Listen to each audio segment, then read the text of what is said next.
Bon grand vin, nous dégustons aujourd'hui un Châteauneuf-du-Pape, le Mas Saint-Louis 2011.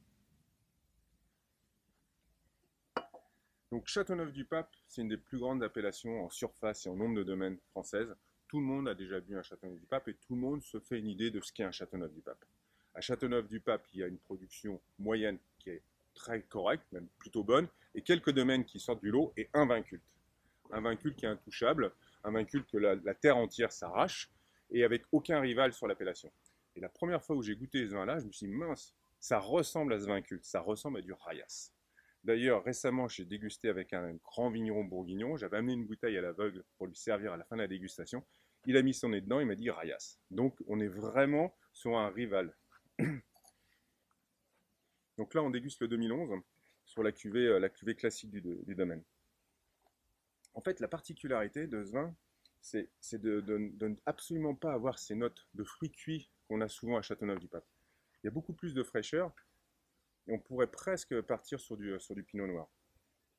Il y a des notes florales. Bon, il y a un côté garrigue quand même qui nous maintient dans le sud de la France, dans la vallée du Rhône, la vallée. Mais il y a vraiment cette dimension, ce fruit frais et ces arômes floraux qu'on ne retrouve que à Mas-Saint-Louis et puis chez le vin culte de Châteauneuf-du-Pape.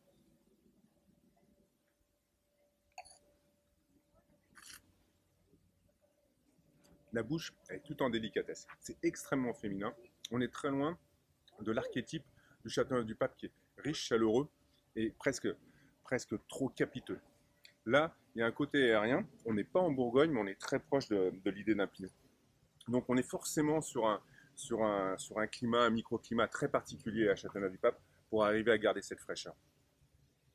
Donc là, on est vraiment sur un vin qui va devenir un vin culte. Aujourd'hui, on arrive à le trouver encore, mais il est fort probable que dans les années à venir, ça devienne difficile. Et la rivalité va être extrêmement intéressante à suivre. Le Mas Saint-Louis 2011, futur vin culte.